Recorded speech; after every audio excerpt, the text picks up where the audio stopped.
Yes. But like the comparison, like with me and some of the other guys. So that'd be something neat to see. The Harry Center's at The Pirates playing in Williams. Welcome back to the third period here. Now, of course, our lovely third period topics. This week is favorite fictional football teams. And to start this all off, we're going to go with The Mean Machine, The Longest Yard 2005 remake. That was, I know a lot of people, they always say remakes aren't the best, remakes aren't good, remakes aren't anything, but I think this one was decent. I enjoyed it. The original Longest Yard is a bit darker. Yeah. This one is a typical Sandler sports film. It's a lot of fun. I mean, the original was 1974. So you know who I think is the unsung hero of this movie? Kevin Nash. Kevin Nash playing the guard who had his steroids switched with estrogen is hilarious. And he plays it so well. He's so funny. I mean, he was always funny. As a wrestling fan, I always thought he was funny, even if I couldn't stand him sometimes. But I mean, he was tremendous in The Longest Yard. When he's asking about his nips, it kills me every time. I mean, he excuse me. You're good. Oh man, yeah, I mean, he's like what, almost 7 foot? I think he is 7 foot. If he's not, he's 6'11". I know he's 6'10". He played college basketball, and he played basketball in Europe. That's where his background in athletics is from. But he's fantastic in The Longest Yard as one of the guards. Yeah, his role in that was pretty funny. I mean, I think, excuse me, Sandler really, when he redid this, he made this more of a, like you said, the 74 version was a little darker. This one, he just like lighted everything up for it. And he got a great cast in it. He has, former NFL players, former basketball players. He's got former pro wrestlers. He's got, Nelly, who was a rapper, Burt Reynolds, Chris Rock. Well, the fact that he brought in Burt Reynolds for this, I thought that was really a good touch for it. There's so many memorable lines from this movie, and I can't quote them without. There's a lot. It's almost like Slapshot, where some of the quotes you cannot say. Oh, it's not as bad as Slapshot. It's just the context of them being said out of context makes no sense whatsoever. Bob Sapp. Bob Sapp was a former pro wrestler and kickboxer. Mm-hmm. He broke my noses. That's he's another one. He's another guy who you wouldn't think would steal a scene, and he stole every scene he was in. Yeah, he definitely. I mean, from even in the game where a game against the guards, I think I made him shit himself. It's like, oh man, and that line just kept going. Terry Crews. He was in it. Terry Crews as Cheeseburger Eddie is by far my favorite character on the Cons team. I just got cheeseburgers. I got the fries that'll cross your eyes. I got the shakes that'll make you quake. I got the cheeseburgers I got cheeseburgers. I got cheeseburgers. It kills me. Every time I stop and watch it, it kills me.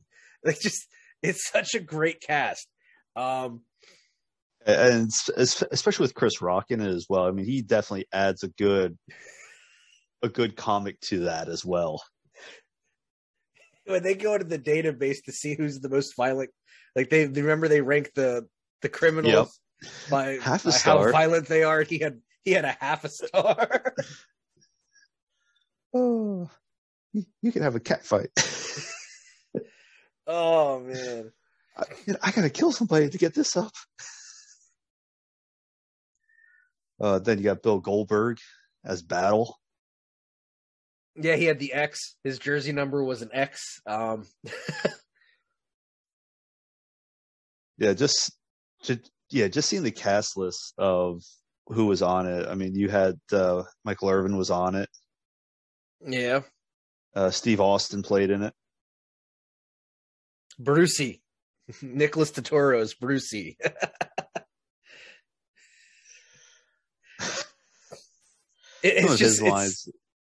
Some of his lines. It's Brucey's time to shine. That kills me off. It's so good. The movie's so good. Yeah, it's definitely worthwhile to watch just because of how comical it actually is. I mean, well, Chris Berman. We talked about that last episode because you thought it was John Madden for a little bit there. Yeah, I was thinking another movie.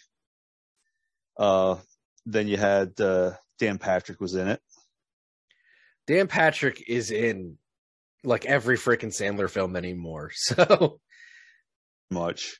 Yeah, now, I'm not going to say, because I mean, we're talking our favorite football films at this point. We're not really talking about our favorite teams. But I definitely think the Inmates team isn't one of the strongest fictional teams in football movies because it took them a long time to get on the same page.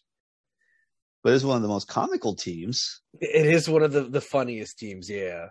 You know, like Sandler's character, Paul Crewe, and his accuracy with a football to the ref. Well, put down as a fifth.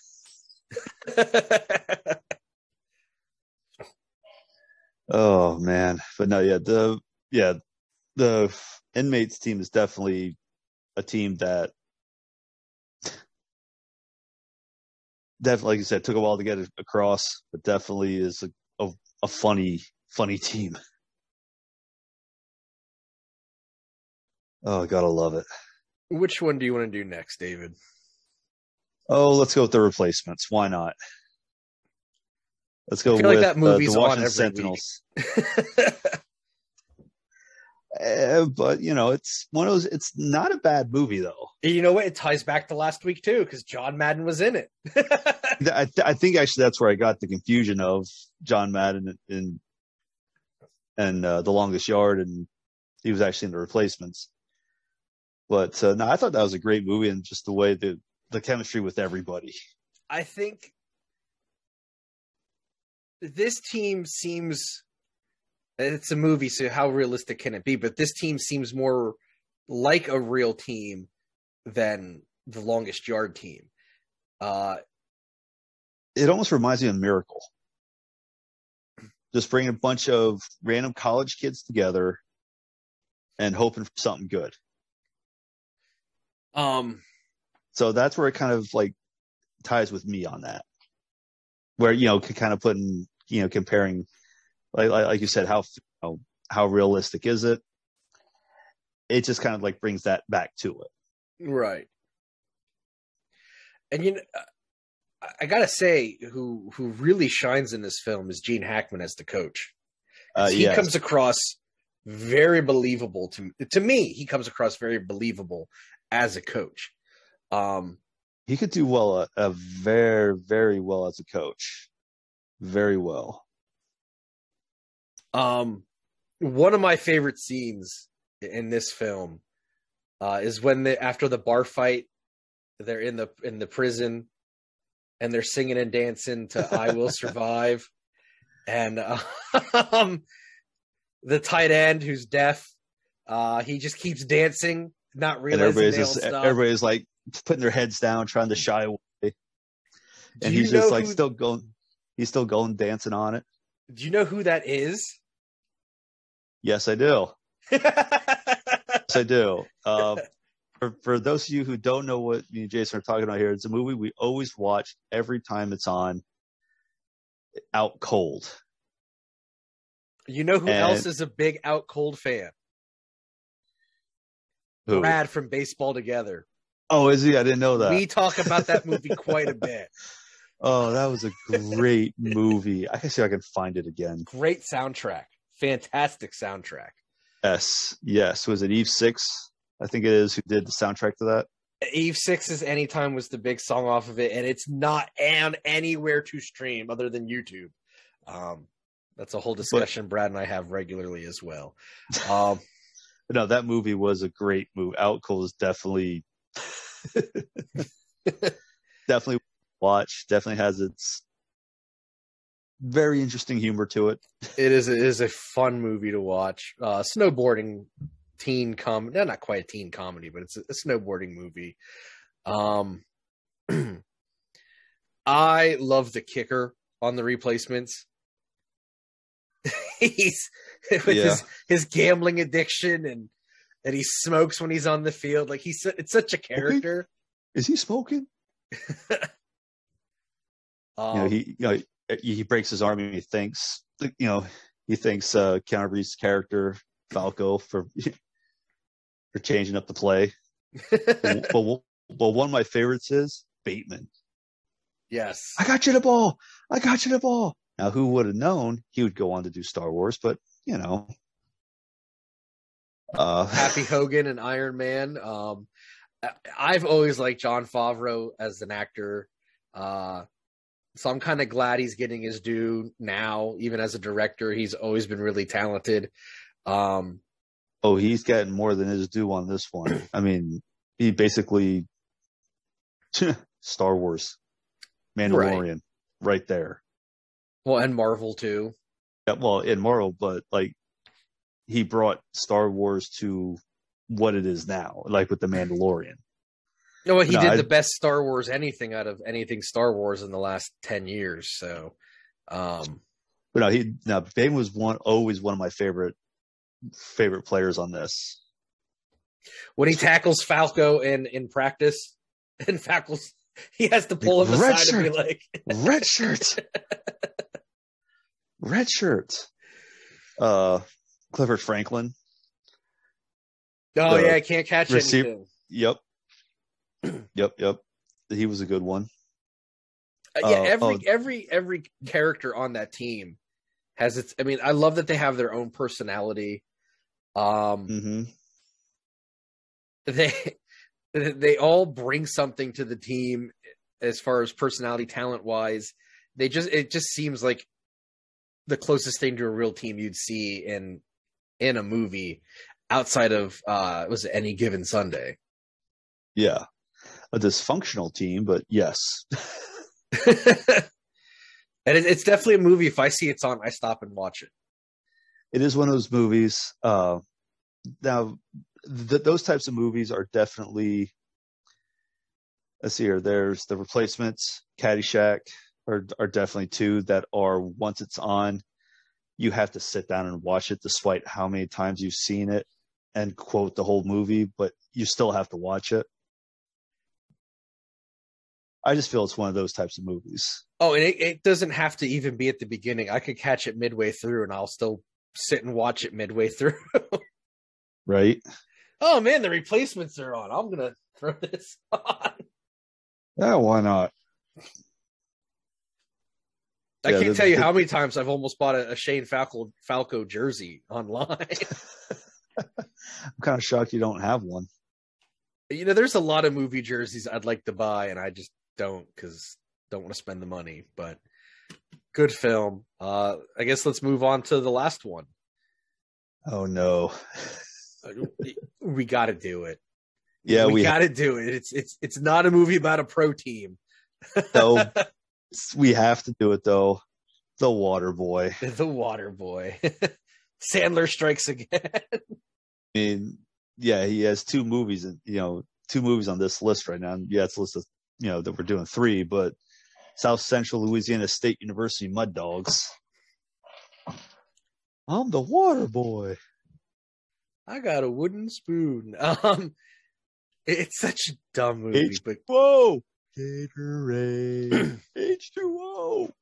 If you knew how often Jamie and I quote this movie to each other just randomly throughout the day. Well, even the cast on this one. I mean, uh, they had some NFL coaches doing cameos in it. Yeah, yes, they did. Jimmy Johnson. They had Lawrence Taylor on it too. Dan Patrick's in. Of course, like you said, Dan Patrick's is basically in every Sandler movie anymore. I love Lawrence Taylor's cameo because it kind of pokes fun at LT's drug problems. Yeah. But the fact that he was able to go on there and kind of make fun of himself. Yeah. And it fit, though, the way they did it. Of course, who else was on this here? Oh, Bill Cowher made an appearance. Yeah, I'm trying to think. He's another person who's in all of Sandler's films. No, one of his, his friends. Who's Rob Schneider. Not a name friend, but he's on the Mud Dogs team. He's got the cross eyes.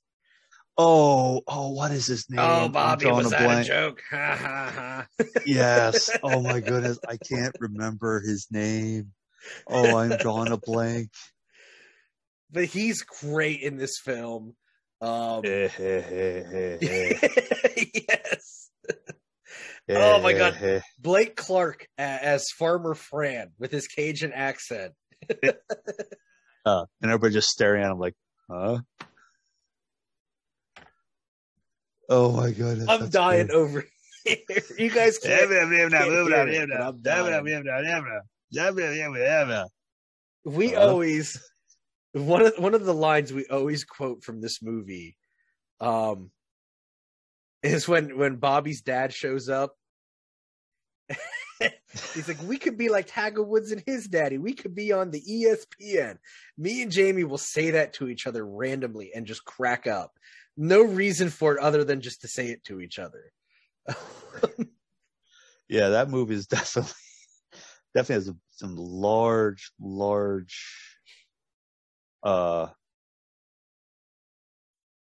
comic points to that one. A lot of great quotes from it.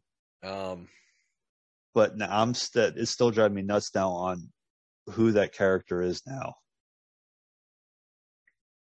It's driving me nuts. Short drive, yes. But oh man, when another great like not even a football scene, but a great scene in the movie that kind of gets overlooked is when the professor Colonel Sanders gets pegged in the head with a football, and all you hear is. Oh wow. Yeah, this has completely gone off the rails as far as talking about the teams. We're just talking about the movies.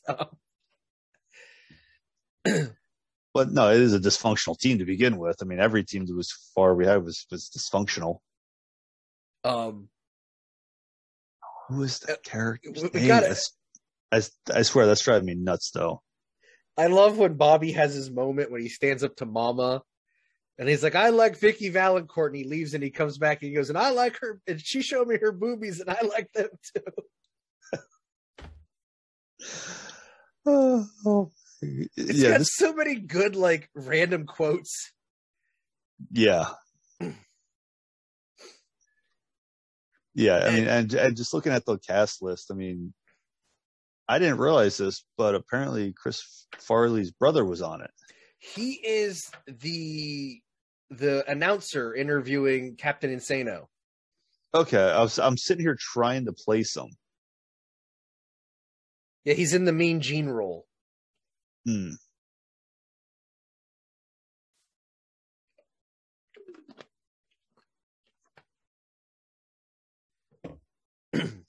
Oh, I'm trying to, and like I said, that Henry Winkler was tremendous as Coach Klein. I mean. Yeah, like I said, I'm still trying to figure out who this guy is. I think I found him. See if this guy is it. Yep, I found him. Lyle Lauren.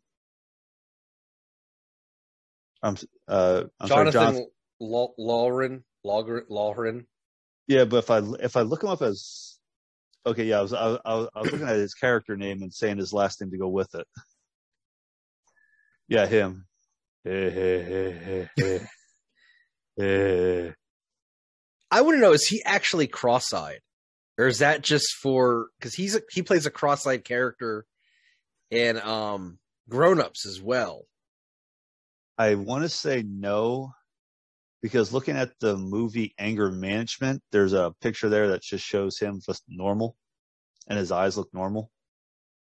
All right. Well, that's good.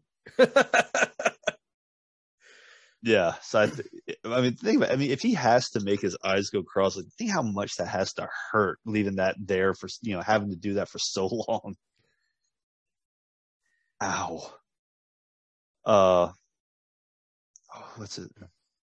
Paul White, Yeah, The Big Show. He Big was Show. in there. Yeah, he was in there. He was, you know what? He was always really funny too. I know the kids used to watch his Netflix show. I never watched. I've heard some people say it's funny. I've never gone out of my way to watch it, but he's always had really funny moments though. He's always had really good sense of comedic timing. What is it with these 7-foot dudes being really funny? Right? But yeah, that team is definitely has its moment. Has a lot of moments to it. Yeah, this is really just 3 really fun football movies, really. Yeah. Yeah, definitely is that. But it's if you had a chance, watch them. I don't care if you've seen them how many times, watch them again. Now I want to watch The Waterboy tonight. Great. No, watch it tomorrow before the games start. That is true. That is true. Yeah, they definitely made a lot of. They definitely took a lot of, or I should say, got a lot of people to do cameos in it. Definitely made it worth its while. Yeah. I mean, the movie basically, according to Wikipedia, it budgeted at 23 mil and at the box office made 190. I was one of those people who saw it when it came out. Yeah. Yes, we were. Release date 96. 96? What? Release date June 11th, 96. Now, whether that's DVD or theaters, I don't know. It doesn't really say. This is on the Wikipedia page. Well, I don't think that's right. I'm just going off by what Wikipedia has here. June 96. Because I saw it in theaters in 8th grade, and that was not 96. That was 98. IMDb has it at 98.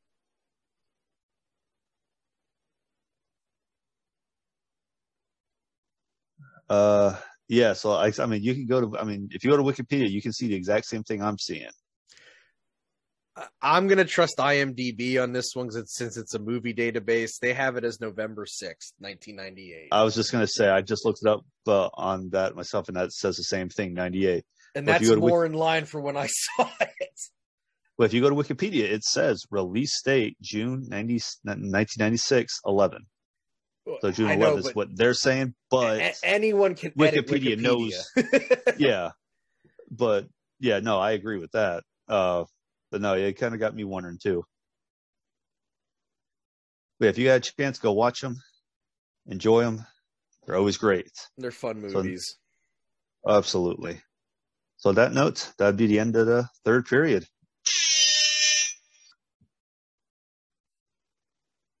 Once again, always fun. Yeah, I'm hoping everyone enjoys that, and go on our social media pages. Tell us what your favorite either football movies are or your favorite fictional teams. Really, I think it's one and the same at this point. Yeah, it is. Real quick, you can find me every Wednesday with Brad from Baseball Together on the Punk Popcast. Every Wednesday, we go over the different artists, albums, and songs from the world of pop punk music. Coming up this Wednesday will be part 2 of our 3-part series on one of the most infamous feuds in pop punk music. We will be covering Taking Back Sunday's Tell All Your Friends. Part 1 just came out this week, the week we're recording, and that was Brand New's Your Favorite Weapon. So real quick background, anyone listening who doesn't know. So the guitarist from Taking Back Sunday and the singer from Brand New were childhood friends. Their friendship ended over a girl. Shocker. And it led to a black eye, and it led to a lot of really good songs and albums. So that's why we're doing a 3-part series. So part 2 will be dropping this coming Wednesday. That will be January 26th. And you can find that wherever you get your podcasts, and it's on YouTube. For listeners of the None Other Sports podcast, if you visit fansidea.com and use the code NASPOD, NASPOD, at checkout, you will get 10% off your order.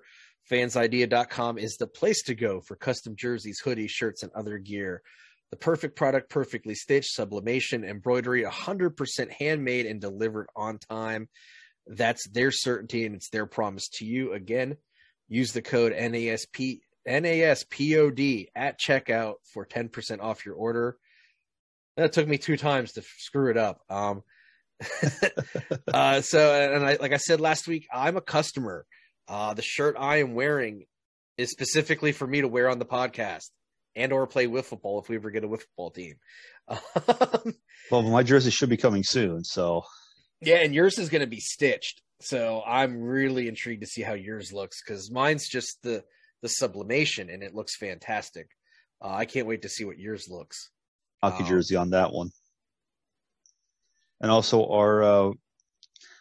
our merchandise website. Yes. That is naspod-creator-spring.com. Yes. We have so many things going right now. It's hard to. It's on our link tree. I make sure it's on there. Yes, naspod.creator-spring.com. You can go there to find all your None Other Sports podcast merchandise. We got hoodies. We got sweatshirts, long sleeve shirts, short sleeve shirts, and face masks. We got you covered. Upper body wise, we got you covered. Shirts, face masks. Go there, pick out your favorite. It's really good quality merchandise. We don't have a code. We can have a code eventually. Eventually, yeah. But yeah, check it out, naspod.creator-spring.com. That's also in the description in our link tree. You click on the link tree in our description.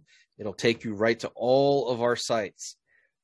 The Spring account, our website, our Facebook, our Twitter, our YouTube, our Instagram, our TikTok. I'll take you everywhere.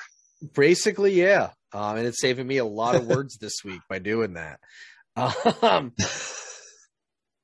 Tongue twisters. What? Tongue twisters. Yeah.